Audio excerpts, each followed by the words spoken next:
dia, quarto ano! Sejam bem-vindos a mais uma aula de português. E na nossa aula de hoje, nós vamos aprimorar os conhecimentos sobre os adjetivos. Nós já estudamos os adjetivos e as locuções adjetivas.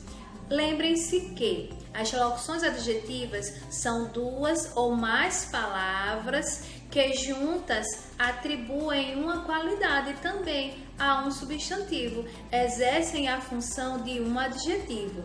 E qual é a função de um adjetivo? Atribui uma característica ao substantivo ou o especifica. Por exemplo, Janaína é linda. Linda está dando uma característica ao substantivo, que é Janaína, eu. Já o bolo grande é de Gabriel. O bolo grande é um substantivo que está sendo especificado pelo grande. Poderia ter qualquer bolo naquela padaria, mas o grande seria de Gabriel. Então, bolo é o substantivo, grande foi o adjetivo que o especificou como sendo grande, entre outros bolos, certo? Mas, como nós hoje vamos conhecer um pouco mais sobre o adjetivo, nós temos que recordar o que nós vimos até aqui. Que ele atribui uma característica ou especifica o substantivo, isso vocês já sabem. E também nós já vimos que ele é uma classe de palavra variável. Por quê? Porque ele varia em gênero, número e grau. Em gênero, ele varia em masculino e feminino. Em número, ele varia em singular, plural. Em grau, ele varia no grau comparativo e no grau superlativo. Só que esses dois graus, eles se subdividem. O comparativo, nós temos de superioridade, de inferioridade e de igualdade. O superlativo, nós temos o absoluto e o relativo. E como nós vamos ver detalhadamente, vocês ainda vão ver que esses dois graus, eles se subdividem não entre si, mas aqui o superlativo ele ainda vai se subdividir em absoluto, sintético e analítico e no relativo de superioridade e de inferioridade. Mas daqui a pouquinho a gente vai ver mais sobre ele, tá? Então, só para relembrar, e vocês também podem pegar vídeos das aulas passadas falando sobre os adjetivos, porque aí vocês recordam mais um pouquinho. Mas agora nós vamos para o grau dos adjetivos. Vamos iniciar pelo grau comparativo, aquele que exprime uma comparação. Nós temos o comparativo de superioridade, de inferioridade e de igualdade, três tipos, que são esses que Tia colocou usando a cor preta, a caneta preta. No comparativo de superioridade, nós temos um exemplo. João é mais estudioso que Pedro. João é mais astucioso que Lucas.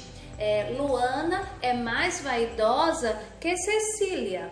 Então, todos esses exemplos, eles exprimem uma comparação de superioridade.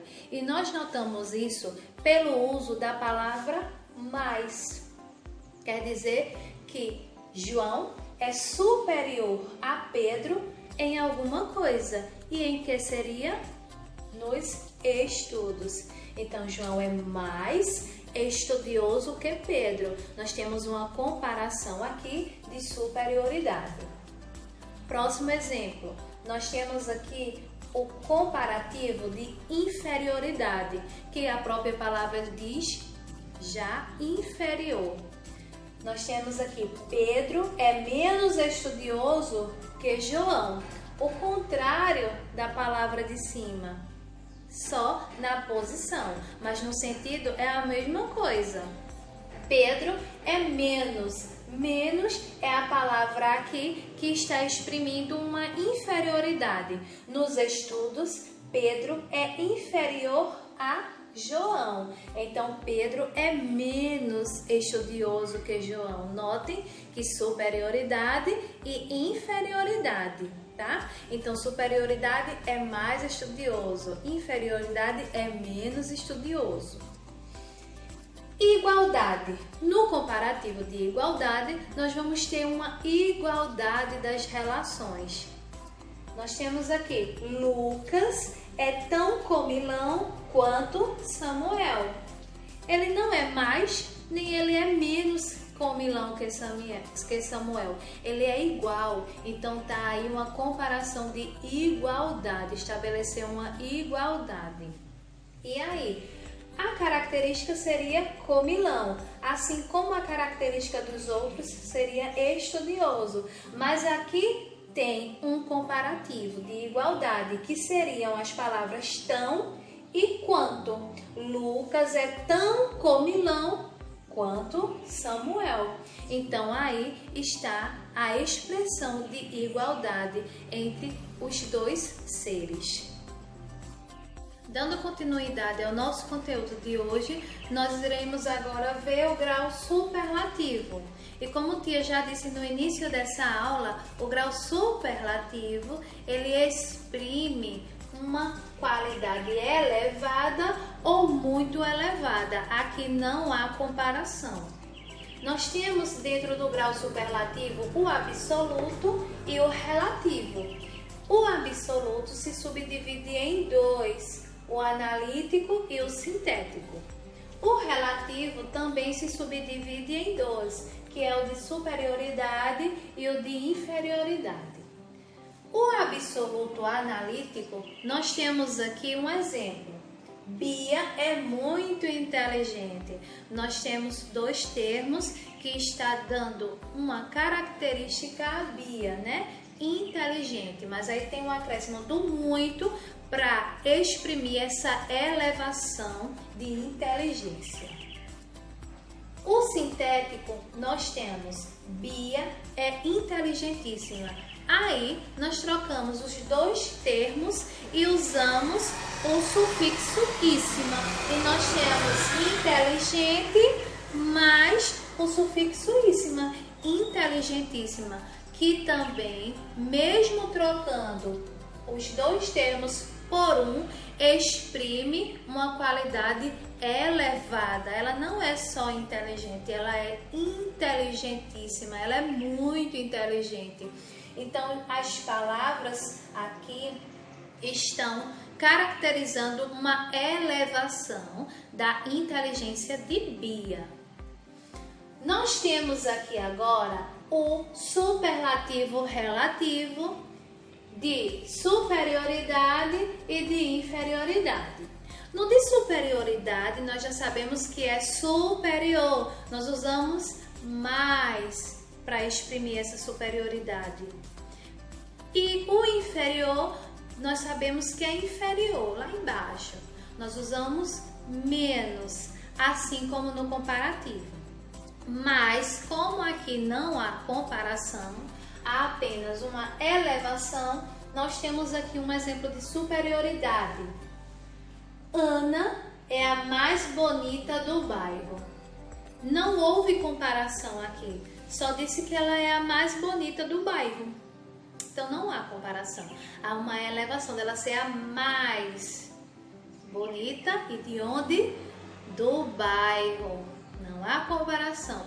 Existiria comparação se disséssemos assim: Ana é mais bonita que Letícia.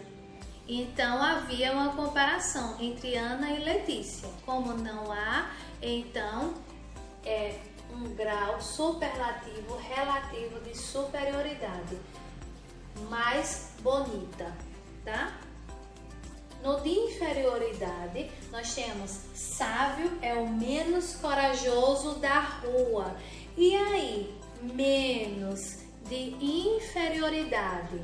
Notem que aqui também não há nenhuma comparação entre Sávio e outro ser, outra pessoa.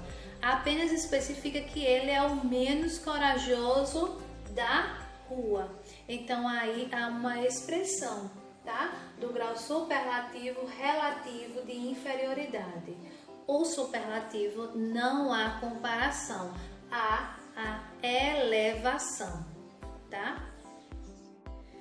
Bem, turminha, espero que vocês tenham gostado da aula de hoje, que ajude vocês a aprimorarem mais os conhecimentos de vocês acerca dos adjetivos, tá? Relembrem a aula de hoje, relembrem as aulas passadas que falam tanto dos adjetivos como das locuções adjetivas. Pesquisem nos livros, pesquisem na internet, que tem muita coisa boa também, e revejam os estudos de vocês, tá? Se quiserem, podem escrever como vocês gostam também, os resumos no caderno, porque podem servir para conteúdos, para estudos futuros, certo? Então, um beijo e até daqui a pouquinho na nossa videoconferência.